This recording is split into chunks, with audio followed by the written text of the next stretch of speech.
기도하겠습니다.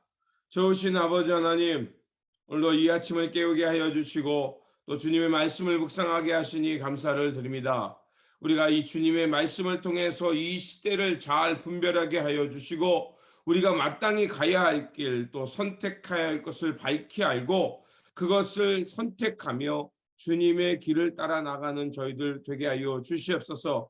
또한 우리의 삶을 하나님 앞에서 약속한 것들이 있습니다. 주님, 그것들 어떤 상황에 있든지 항상 주님의 약속을 신실하게 지켜가는 사람들 되게 하여 주시고 또 그 약속을 통해서 하나님의 놀라운 은총과 또 하나님의 놀라운 약속의 성취를 경험하는 저희들 되게 하여 주시옵소서. 우리 구주 예수 그리스도 이름으로 기도드립니다. 아멘. 오늘 우리에게 주신 말씀은 민수기 31장입니다. 본문 읽기는 31장 25절에서 31절입니다. 여호와께서 모세에게 말씀하여 이르시되 너는 제사장 엘르아살과 회중의 수령들과 더불어 이 사로잡은 사람들과 짐승들을 계수하고 그 얻은 물건을 반분하여 그 절반은 전쟁에 나갔던 군인들에게 주고 절반은 회중에게 주고 전쟁에 나갔던 군인들은 사람이나 소나 낙이나 양떼의 500분의 1을 여호와께 드릴지니라. 곧 이를 그들의 절반에서 가져다가 여호와의 거제로 제사장 엘르아살에게 주고 또 이스라엘 자손이 받은 절반에서는 사람이나 소나 낙이나 양떼나 각종 짐승 50분의 1을 가져다가 여호와의 성막을 맡은 레위인에게 주라. 모세와 제사장 엘르아살이 여호와께서 모세에게 명령하신 대로 하니라. 아멘. 오늘 본문 말씀 민수기 31장은요. 미디안에게 원수를 갚는 말씀입니다. 이스라엘 백성들이 모압 평지 시딤에 있을 때 두 가지 일이 있었습니다. 하나는 모압 여인들과 음행을 하면서 우상을 숭배했던 사건, 그것으로 인해서 24,000명이 죽었죠. 그리고 그 사건과 함께 있었던 일이 뭐냐면 모압이라는 나라와 함께 미디안 족속들이 이스라엘의 자기의 영토에 들어오는 것을 싫어해서 그 이스라엘을 공격했던 사건이 있습니다. 이제 하나님께서는 그 공격했던 사건의 원수를 갚으라고 모세에게 명령하고 있는 것입니다. 그래서 1절에서 2절에 보면 여호와께서 모세에게 말씀하여 이르시되 이스라엘 자손의 원수를 미디안에게 갚으라. 그 후에 내가 내 조상에게로 돌아가리라. 이렇게 말씀이 나옵니다.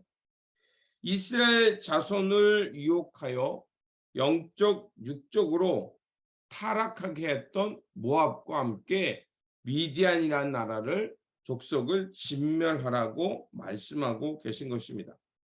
그래서 이 전쟁은요. 그 하나님의 뜻을 거스르는 것에 대한 그 영적 싸움의 의미가 있고요. 그리고 하나님을 거역한 자에 대한 징벌적 하나님의 그 전투인 것입니다. 그래서 이스라엘은 이 말씀에 순종하여서 각 지파에서 1,000명씩 보내게 됩니다. 도합 12,000명이죠. 자, 이것을 이렇게 수를 모아서 제사장 엘르아스의 아들 비느하스도 이 전쟁에 함께 참여하게 됩니다. 그들은 이제 전쟁에서 이스라엘은 미디안과의 전투에서 이제 미디안을 완파하게 되고요. 그리고 그 전쟁에서 승리할 때 하나님께서는 그들에게 남자는 모조리 죽이고 미디안의 5 왕들 또 과거의 음행 사건을 주도하게 했던 발람까지 다 모두 죽이라고 하나님은 명령합니다. 그래서 마침내 이제 이 전투에서 미디안과의 전투에서 이스라엘이 승리하게 되죠. 그러면 이스라엘 백성들이 아무리 군인을 가지고 전투 기술을 개발했다 할지라도 토착 인민이고 이미 앞선 문화를 가지고 있었던 미디안과 싸워서 승리한다는 것은 사실 기적적인 일입니다. 그러면 이런 기적이 어떻게 일어났느냐? 바로 성서가 말하는 게 그 점입니다. 하나님이 그들에 함께 하셨고 그 전투에 하나님이 개입하셨다는 겁니다. 그러니까 이스라엘들은 그런 역사관을 가지고 있는 거예요. 우리가 하나님을 신실하게 따르고 하나님의 말씀을 향해 순종하며 하나님의 명령을 따라 나가면 하나님이 우리와 싸워주신다. 그러면 마침내 어떤 막강한 군대도 하나님이 함께 하시면 승리할 수 있다라는 그 믿음이 그들에게 생기게 되는 것이고 그런 믿음을 가지고 있었다는 것을 의미합니다. 그리고 그들은 이 전쟁에서 승리했으니까 당연히 전쟁에서의 승리인 전리품을 가지고 돌아오게 됩니다. 그런데 여기서 문제가 생기죠. 전리품만을 챙겨오는 것이 아니라 이제 미디안의 여인들, 아이들을 같이 사로잡아서 가지고 옵니다. 그들의 생각은 뭐냐? 이제 여인들은 몸종으로, 아이들은 나중에 노예로 키워서 부려먹을 수 있을 것이라고 생각했기 때문에 남자들은 다 죽였지만 여인들과 아이들 그리고 미디안 사람이 가지고 있었던 여러 가지 귀금속들, 중요한 것들, 자, 그것들 다 챙겨서 함께 가지고 온 것입니다. 전쟁에서 승리를 했다는 소식을 듣고 모세가 미리 그들에게 마중 나갑니다. 그런데 보았더니 하나님의 명령을, 진멸하라는 명령을 다 복종한 게 아니라 자기들에게 유익이 되는 것들은 마저 챙겨온 것입니다. 그래서 모세는 돌아오고 있는 천부장과 백부장에게 화를 냅니다. 그 이유가 15절에서 16절에 나옵니다. 모세가 그들을 꾸짖었다. 어쩌자고 여자들을 모두 살려두었소. 이 여자들이야말로 9월에서 그 사건 때문에 발람의 말을 듣고 이스라엘 자손을 꾀어 주님을 배반하게 하고 주님의 회중에 연병이 일어나게 한 바로 그 사람들이요. 세 번역입니다. 저 리얼하게 나와서 제가 이 세 번역으로 썼습니다. 자, 지금 모세가 그들을 꾸짖는 이유가 나오죠. 바로 이 미디안 여인들 때문에 우상숭배, 하나님을 배반하게 하는 우상숭배와 그리고 그 발람의 말을 듣고 그 사람들이 결국 그 이스라엘 회중들이 넘어가서 어떤 일이 일어났냐? 이스라엘 회중의 24,000명이 연병에 걸려서 죽는 사건. 그런 사건들이 왜 일어났는지, 왜 깨닫지 못하느냐. 그거에 대해서 말하고 있는 겁니다. 제가 앞에서 말씀드린 이 전쟁은 하나님의 뜻을 거역하고 하나님의 그 이끄는 그 언약 공동체를 파괴하려고 했던 어둠과 죄에 대한 징벌적 뜻이 있었습니다. 따라서 이 죄에 연루되어 있는 그리고 죄를 일으킬 수 있는 가능성들을 모두 하나님 앞에서 제거하는 게 이 전쟁의 목적이기도 했던 겁니다. 그런데 이스라엘 백성들은 이제 미디안 사람들과 전쟁하면서 그곳에 가니까 그 전리품들과 또 모압 여인들과 아이들이 아까웠던 거예요. 그래서 17절과 18절에 이렇게 되어 있습니다. 그러므로 아이들 중에서 남자는 다 죽이고 남자와 동침하여 사내를 아는 여자도 다 죽이고 남자와 동침하지 아니하여 사내를 알지 못하는 여인들은 다 너희를 위하여 살려둘 것이다. 이렇게 말합니다.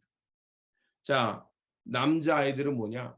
잠재적인 그 불씨가 된다는 거죠. 반역의 불씨가 된다는 거고, 남자와 동침한 여자들이라는 것은 바로 이방 여인으로서 이방 사람에게 부정해 준 것이고, 그리고 하나님의 이 언약 공동체에 들어와서 뭐예요? 하나님의 언약 공동체를 파괴할 위험의 소지가 있다는 거예요.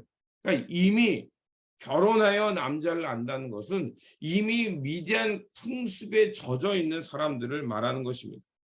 자, 이 사건을 보면 하나님이 매우 잔인하신 분으로 떠오릅니다. 그리고 또 이 사건을 보면 하나님이 어떻게 또 이렇게 포로로 끌려온 사람들을 죽이라고까지 하냐. 이렇게 보면 맞습니다. 오늘날 생각에서 본다면 맞습니다. 그런데 지금 우리가 잊지 말아야 할 것은 이 전쟁은 뭡니까? 가나안 땅을 하나님의 약속의 땅을 향해서 들어가고 있는 상황입니다. 그리고 이스라엘 백성들이 이미 미디안 사람과 모압 여인 때문에 타락해서 하나님을 거역했던 전적이 있는 상황입니다.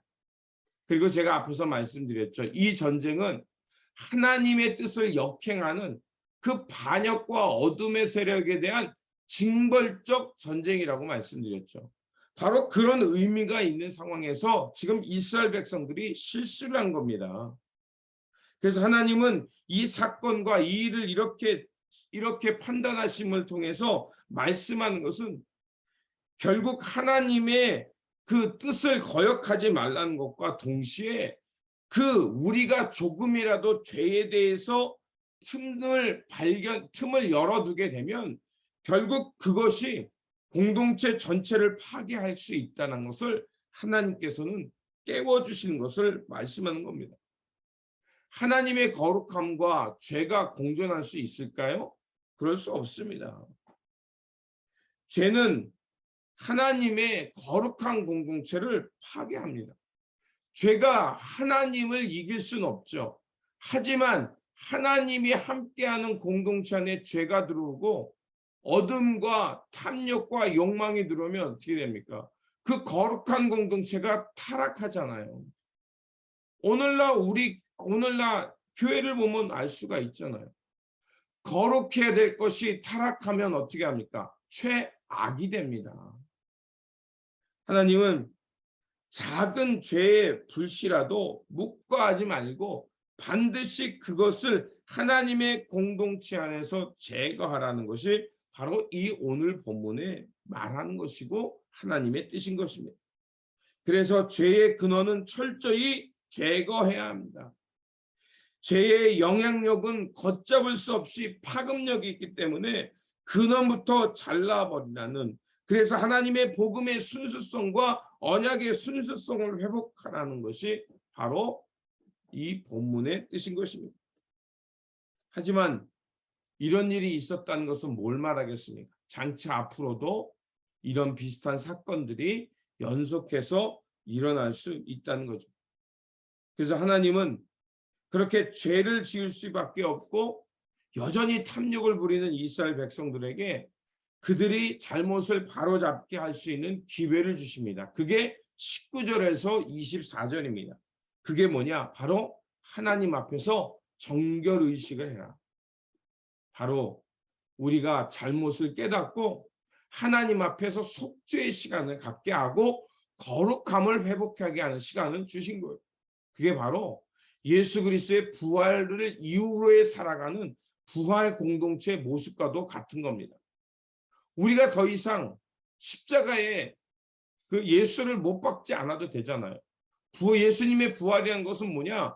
예수님의 이름으로 다시 속죄를 받을 수 있을 뿐만 아니라 이제 날마다 주님의 십자가와 부활을 경험함을 통해서 우리는 하나님의 거룩한 공동체로 새롭게 회복되어 살아갈 수 있는 길이 열렸다는 거예요. 그래서 예수님의 그 십자가 사건이 그 영원한 대속의 사건이 되는 것이고 구원의 문이 되는 것이고 하나님의 대속, 영원한 속죄의 통로가 되는 것입니다.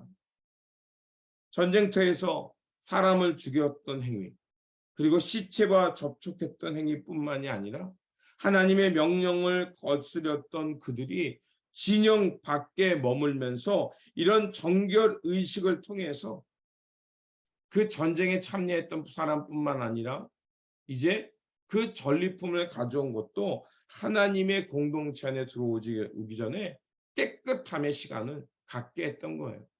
이 시간을 통해서 다시 한번 하나님 앞에서 자신들을 돌아보게 하시고 또 우리가 이 전리품 속에 탐욕을 부렸던 그들의 모습을 돌아보게 하실 뿐만 아니라 돌이켜서 다시 회복되어서 하나님의 거룩한 공동체로 살아갈 수 있도록 재건하고 재무장하는 시간을 갖게 한 것입니다. 그리고 그 이후에 바로 오늘 우리가 읽었던 하나님 앞에 가져왔던 이 전리품들을 어떻게 하나님 앞에 드리고 그 백성들에게 드리고 제사장과 레위인에게 나눌 것인가에 대해서 그 몫이 나오는 겁니다.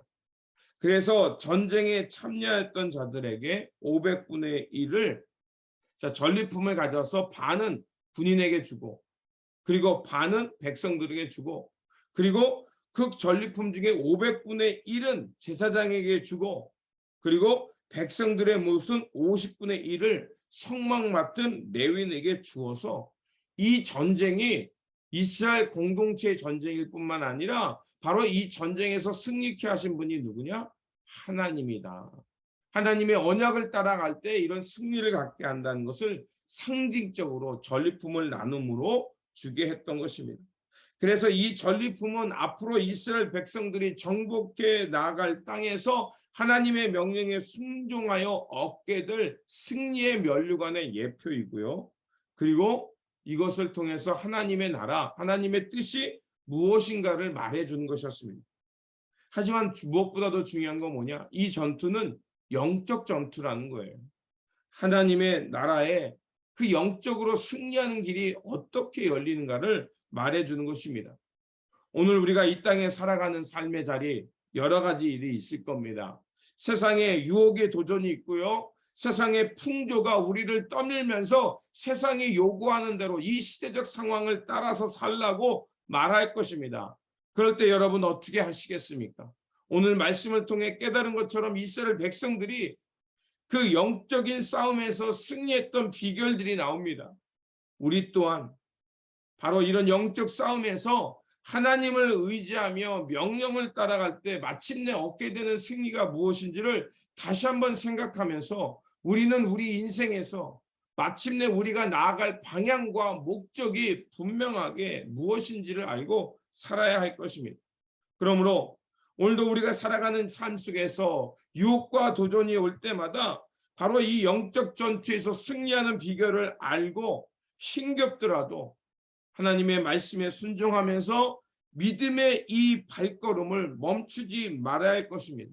그래서 마침내 우리가 이 영적 싸움과 믿음의 경주를 완주하여 하나님 앞에서 의의 면류관, 생명의 면류관을 얻는 저와 여러분들이 되시기를 주님의 이름으로 축원드립니다. 기도하겠습니다. 죄와 사망에서 승리케 하신 하나님, 오늘도 우리에게 선야를 주셔서 말씀 가운데 깨닫게 하시니 감사를 드립니다. 오늘 이 하루도 세상의 풍조와 유혹 속에서도 우리가 성령님의 도우심 속에서 승리케 하여 주시옵소서. 그래서 하나님의 기쁨과 하나님의 생명의 면류관을 얻게 하여 주시옵소서. 그래서 우리가 살아가는 이 삶의 자리, 매일매일 살아가는 이 싸움에서 승리함으로 믿음의 경주를 완주할 뿐만 아니라 이 땅에 하나님의 나라, 하나님의 영광이 드러나는 삶의 자리가 되게 하여 주시옵소서. 우리 구주 예수 그리스도의 이름으로 기도드립니다. 아멘.